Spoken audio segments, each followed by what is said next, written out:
frères et sœurs, en ce 7e dimanche du temps ordinaire, les textes bibliques nous invitent à une méditation profonde sur la manière dont nous devons agir envers le prochain, et plus particulièrement envers ceux qui ont fait du mal ou ceux qui nous font souffrir.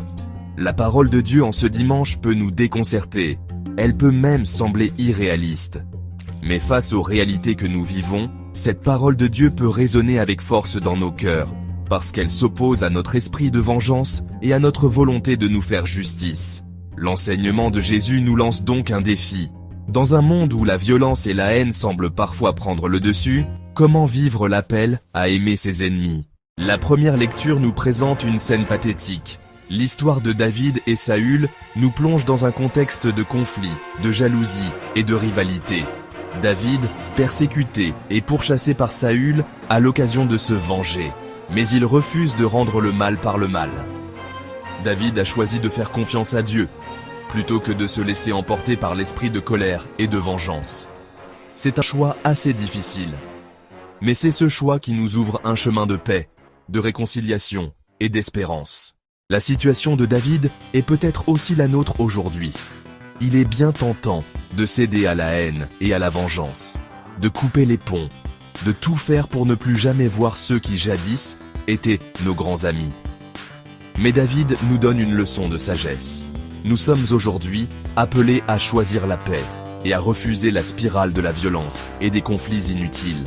Car nous sommes créés pour être heureux. Nous sommes créés pour la paix. Le pardon et la réconciliation nous libèrent et nous ouvrent le chemin de la paix du cœur et de la joie de vivre. Dans l'Évangile, Jésus va encore plus loin. Aimer ses ennemis, faire du bien à ceux qui me haïssent, prier pour ceux qui nous calomnient. Oui, tout cela semble impossible. Comment puis-je aimer ceux qui m'ont fait souffrir? Comment chercher du bien à ceux qui nous ont fait pleurer, ceux qui ont bouleversé nos vies? Comment prier pour ceux qui veulent notre malheur? L'enseignement de Jésus semble irréalisable.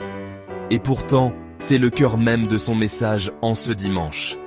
En effet, aimer ceux qui nous ont fait du mal, ce n'est pas approuver leurs actions, mais c'est choisir de ne pas se laisser consumer par la haine et la vengeance.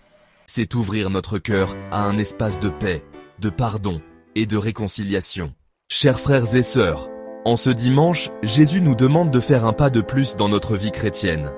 Jésus nous demande de croire plus en la force de l'amour qu'à la vengeance et à la haine.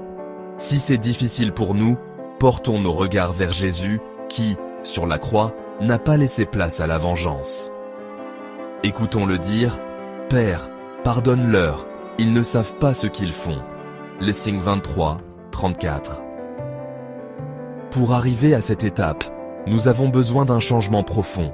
Voilà pourquoi saint Paul nous invite à être à l'image du Christ, c'est-à-dire à devenir vrais chrétiens. Cela implique donc de renoncer à la haine, à la violence, à l'orgueil et à la vengeance, pour nous revêtir d'amour, de patience et d'humilité. Cette transformation spirituelle est un chemin exigeant, mais c'est la voie qui nous conduit à la véritable liberté, à la paix du cœur et à la joie de vivre.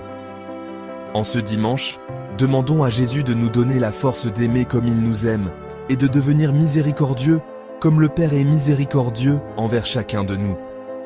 Que nous puissions nous engager, chacun à son niveau, à construire un monde plus pacifique, plus juste et plus fraternel. Que la Vierge Marie, Reine de la paix, intercède pour nous.